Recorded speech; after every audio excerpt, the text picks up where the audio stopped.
So I wanted to actually start by asking, you've written screenplays before, Hannah, which was phenomenal, I really enjoyed it. Thank you. But what was it about this story when you wrote it that you decided you wanted to step behind the camera for the first time and kind of direct it yourself? It was a little bit almost the other way around. And okay. The people at the BBC Film said to me, look, you write screenplays and you direct a lot of theatre, we like your theatre, so you should think about doing this. And then I was doing a play, and then the idea came to me after a conversation with someone about parenting, actually, about the anxiety of parenting in the modern world, and why it was that it was such a kind of stress-induced area, and I just literally came up with a story very quickly in one morning. I was like, suddenly it was like literally lying in bed kind of moment of going, I think there are two couples and I think this happens, and as soon as I had the idea, I had this sort of rather wonderful pragmatic thought of, that's not expensive, and therefore it would be something I could do myself, and I really wanted to do it myself because it is quite a subtle little film, and and I thought that I wanted the tone of it to be quite specific and in a strange way undramatic or unmelodramatic anyway. Right. And I felt that I would serve that well. Well, and the characters themselves are identifiable. Like you can picture living, especially Kate, that you can picture kind of living with them. But David Morrissey, in particular, he's so good at that quiet menace where you're not sure what's happening behind it. Can you talk about casting those kind of four main roles, and David in particular? I mean, David was the clincher for the film. Okay. I mean, as in all films, there's that moment where you get a bit of casting which everyone goes, okay, now we go. Right. And it was so important for me that the character of John, who he plays, had a kind of rooted menace. He didn't have to do too much. In a funny way, I think he's probably on the least screen time of all of the four leads. Absolutely. But you just have to, and I really didn't want him to play. I mean, and David's far too intelligent to do this, but I didn't want that him to be this malignant force. But he's an angry man, a quietly angry man, and ambitious. But David's just got this authority and power, and he's a little older than the rest, and he has this sense of weight, of gravity, and it really works. So the women are, particularly Clemence, who's very good at doing the opposite of that, almost of being somewhat. She floats, doesn't she? And she wavers, and you feel for her vulnerability, therefore her fragility, and so there's a nice contrast between those two. Well, and I thought it was interesting with her character too that she is probably the most identifiable, but she talks about how she likes to observe, not necessarily take part, and she's a bit of an enigma too, because I like the way that you don't necessarily drop everything about their history. There's hinted at, but nothing's ever explicitly stated. No. How did you kind of balance that so that the audience could identify with her, but that she wasn't necessarily a complete, obvious kind of the woman in peril? She's not. There is. You're right. It relates to the kind of more classic woman in peril movie, but she's not as available to us as that character is in your classic American kind of movie, and that may make the film slightly more elusive in some senses. But I like that about it. I think she's very real. I'm glad the notice. I mean, the watcher thing is very important to me. That she's someone she's been happier, just slightly on the edge of life. But of course, giving birth is an act of absolute commitment to something. You can't be on the edge of giving birth. You're involved whether you like it or not. Yeah. And this induces a crisis. And this crisis is very important because it means that there's an uncertainty in the film about where malignancy lies, if you like. And I think that's what's played on. Well, and her relationship with her husband too is interesting in that he's almost kind of not surface, but he is kind of what he sees is what he thinks, and he doesn't but she takes time seemingly to think about things all the time, and before she kind of, she's sure of things, she seems to be sure of things before she starts talking about them, kind of thing. How did you go about casting the husband role with Stephen? Well, the film is, for me, partly a test of a relationship which has failed in some way, and I think he is, probably because he stands for me in some way, probably largely responsible for the failure. So I needed an actor who was extremely amenable to an audience quickly. And Steve Campbell-Moore is he's the most relaxed actor I've ever worked with. Very different to Clemence, who's extremely intense, quietly so, but extremely intense. But Steve is just this very laid-back guy. But like all really good actors, there's masses going on underneath. That's basically what I needed. And he's very, very unafraid to be simple. which a lot of actors, they desperately want to overcomplicate and think about things too much. He's actually very clever, but he puts that brain away, puts it in a box, and he's able just to be and to react and to listen. He's one of the best listeners I've ever worked with. Do you think that comes from, because his background is theatre, particularly, I think. I mean, I've known him through... You know what, I don't think it is that. I mean, I've worked with lots of theatre actors who are not good at that, Okay. because they're performative and Right. they want to be the centre of attention. Okay. No, it's a gift he's got, Okay. he's known for that in Britain. To be honest, he's known for this ability and he's very happy. He doesn't have much of an ego. He's very happy sometimes to play a supporting role in someone else just because he likes the part or he likes the project. He's just one of these unusual guys who doesn't have that terrible need to be right in the middle of the spotlight the whole time. And sometimes in the modern world that's a detriment to him because it means that he almost does. He's almost too nice. And flies under the radar a bit because he's kind of willing to. Yeah, but he's beginning not to. He's beginning to very much fly on the radar, which is fantastic because he deserves it. Fantastic. Well, and I feel like over here if he's known for anything, he's probably known for the History Boys. Yeah. And because it kind of became a bigger thing than just a local, and he was fantastic in that. But the film is actually featured here at TIFF as part of the City to City, the London Spotlight. What do you think London actually adds to the film itself? Well, for me, it's quite an important part of. Even though I very much consciously didn't do the sort of the London thing of showing Big Ben, it is a film about living in a city and but feeling lonely in a big city. It's also about the new London that I see that I don't ever see in film, which is it's multicultural and cosmopolitan, and actually an awful lot of people are really rather wealthy. So Britain needs to sort of admit that, or London film needs to admit that, because we have a great tradition of doing social realist dramas about very poor states, and we don't really make very many films about what actually most people are, which is a kind of this new middle class who are sort of somewhere between worlds. They're not established communities. They've often been in places they weren't born anywhere near where they're now living, and this rootless urban culture really interests me because it's very exciting, but it's also it does at times, I think, lead to anxiety and loneliness. If suddenly you feel unsure of your place in this swarming mass of urban culture, you can suddenly become very lonely. The mental illness we know is on the rise in urban cultures, and some of it's very much in the poorer communities, but it's not all in the poorer communities.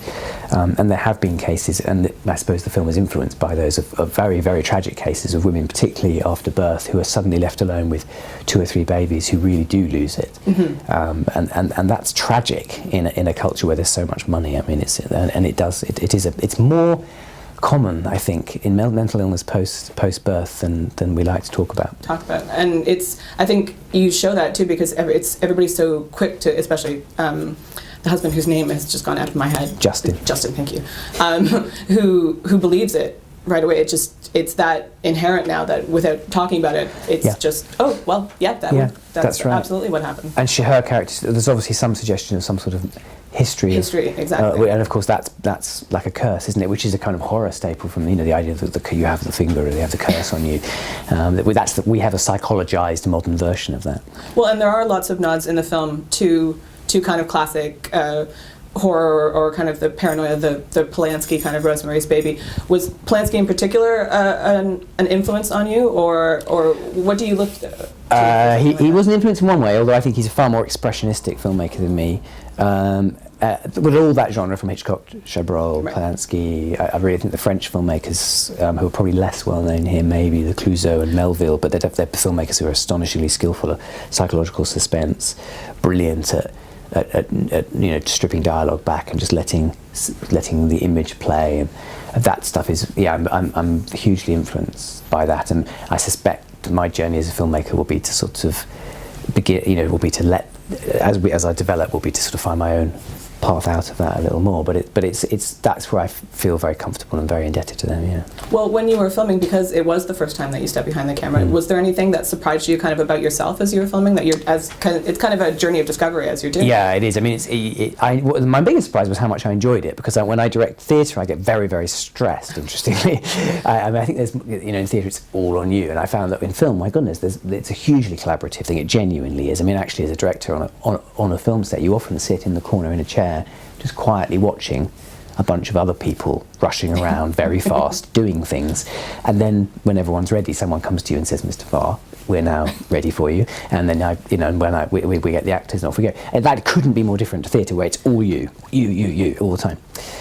So I found that wonderful, because I felt like I could really have a little time to sort of contact what I really needed to remember, the important stuff, the storytelling, the acting. And I absolutely loved it. I was a little surprised, I suppose, by the sheer pace, but it may have been a budget-related thing. But it's very quick. But I actually loved that as well. How long was the shooting? We had sort of 5 hours. We had 6 weeks. It wasn't unusual, but it's still because there were a lot of scenes and there were some location moves and stuff. And it was, and of course the film is a very controlled film, so the film didn't want to feel fast. I guess if you're making an improvisational handheld kind of film, you can almost make that energy into a virtue. But with this one, strangely, it needed to actually feel like, as if we'd spent 26 hours creating each composition, and there was a sense of real intention behind each shot. I think that the framing is quite conscious in that sense. It's got a certain control. And that was, so to kind of make sure that there was a calm within the flurry was something that I was quite keen to do. And I think because we were in one house for so long, that helped us create that. And the one thing that is really memorable for me too is the garden itself. Was that kind of a piece that was a part of your vision from the get-go? Right, from the get-go. Yeah, right. Strangely, that was probably one of the key images. Actually, was the idea that one morning she wakes up and this garden that has been overgrown and miserable, and they've hated it because this guy's died and it's been a real bane of their lives, and they get kind of what they've always wanted, which is a beautiful, perfect garden, which isn't theirs, but it's the garden below, and it's lovely. And I sort of found that rather wonderful. That thing that seems to be so beautiful and perfect is going to be the source of such terror. Well, and the couple themselves who move in, they keep wanting to see who the couple's going to be, and in urban life you might have somebody move in, but rarely are you actually going to get to know them, and right away Kate makes that connection. But only because they're pregnant. That's the only reason it happens. It's about, and that does happen quite often. I think pregnancy purely alone bringing women together, as whether it be through some kind of meeting group or whatever, that is why they connect. And I think I found that really interesting, that because she is lonely, isn't she? I mean, she doesn't have a huge amount of friends, and she seems to have more of his friends. And so she does slightly grab onto this woman who seems to be so confident about the whole impending motherhood thing, who seems to think that it's just, of course, it's wonderful. Why would you even question? She's full of questions. So for her, this woman is like a kind of, she's her mirror, isn't she? She's what she'd love to be.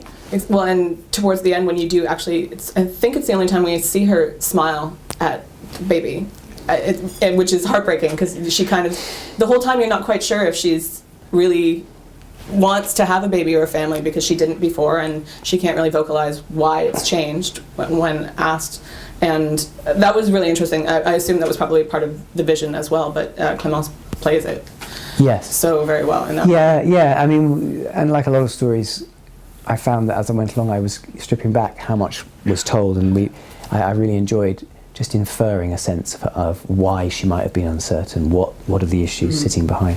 I do think economical storytelling, where you guys have a chance to kind of lean in and work out, make your own decisions about exactly why. It's not an excuse for woolliness. I think it's about just not filling in all the dots for everyone, and I think it really helps. Well, I thought it was particularly refreshing is that you don't have to leave your brain at the door. Kind of, it's you're thinking as it's going along. You're not just letting it kind of wash over you. You're like, oh, he's talked about history and her relationship with her mother.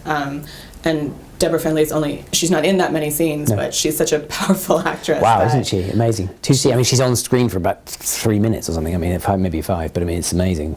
She was great to work with. She's very naughty. I was going to say, how did she become involved in the project? Because she seems like an actress who's incredibly busy too. Because I saw a bunch of plays in London this year, and she shows up all the time in things. Deborah Findlay's the famous thing. Deborah Findlay's in everything, Yeah, she's one of those actresses. Yeah, I mean, even when she was doing my film, she was popping off to the lady in the van around the corner virtually when Heine was doing that, and all with a kind of wonderful, mischievous twinkle. Never seems to get tired. Very flirty, wonderful woman, really fun. She seems like she would be. But I mean, I was astounded. I just offered it to her because I thought she was great, and she just loved the script basically. And I think she just goes, "Oh, I really like," and then just quite instinctively. And was very, very nervous for about 3 minutes, and then all that suddenly went away, and she just had a great time. Well, one thing I noticed actually for your first film, there's two things that people tend to find problematic in films anyway. You had a baby, and you had a cat. How was that working with kind of both of those? That seems like a little bit of a trial by fire in a way. That was the thing that most scared me about the film, I have to be honest. And the babies, because of course we had to have two, and they were twins, were just amazing, and the mother was particularly spectacular, and I think she really enjoyed the experience. So that was not as bad. They were far more obedient than the cat.